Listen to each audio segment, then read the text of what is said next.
Video number 2 of bad sales habits, bad sales habit number 3 and 4.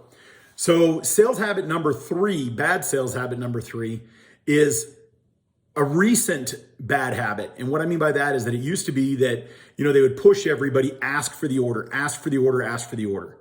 And it became called closing. You actually have to ask for the order. The problem is that in recent years, everyone started realizing that, quote, pushy salesman. What's it going to take for you to buy that car today? And what's it going to take for you to take these keys home and drive away with it today?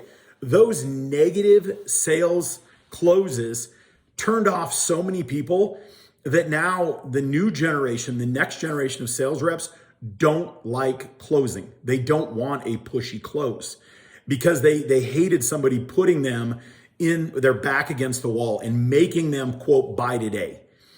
And because of that stigma, it's created kind of a gap in what closing actually is.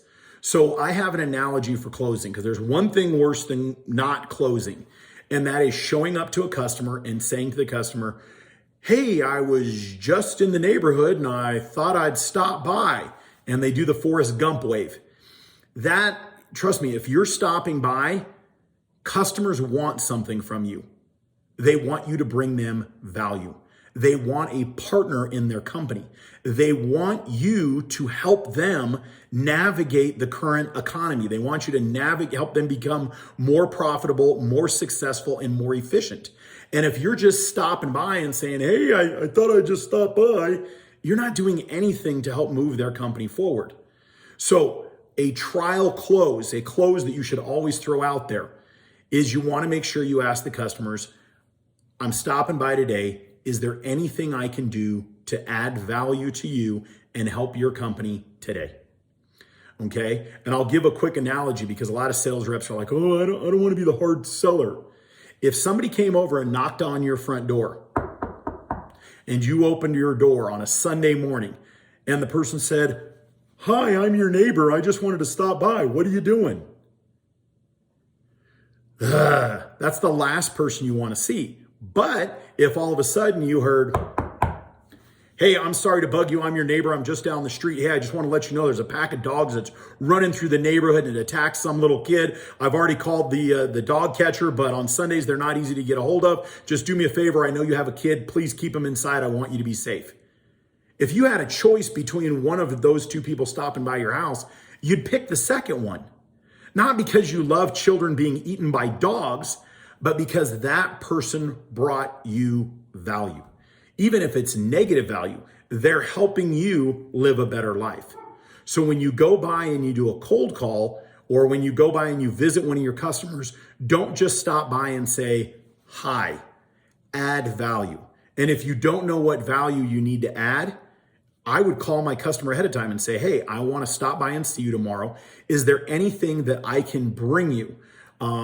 Price of buying equipment, the amount of revenue you spent on rental equipment in 2022 so we can project how to save you money in 2023. What your average rental rate was. I mean, there's a lot of things you can do to bring value to that customer and help them be more efficient. And if you don't know how to add value, you're probably not a good sales rep. My number 4 bad sales habit, and this is one that I see on a lot of sales teams. It's called the negative Nelly or the naysayer or the sky is falling. There is always on every single sales team, and if you don't know who it is on your sales team, it's probably you, that is a negative person that literally calls up everybody doing nothing but complaining that they don't have enough product. They don't have enough fleet. The fleet's too old. They lost a customer. The manager's always on vacation. They've got a million things to complain about, and they'll always come up with a reason to complain, and they're throwing a pity party, and they're throwing a negative Nelly bash, and they're throwing a sky is falling party, and they want people to attend, and they want everybody to attend. Jack Welch says in his book, these are the people that are competent and not team players, and you got to get rid of them. All right. If you are one of the people on your team, you got to quit.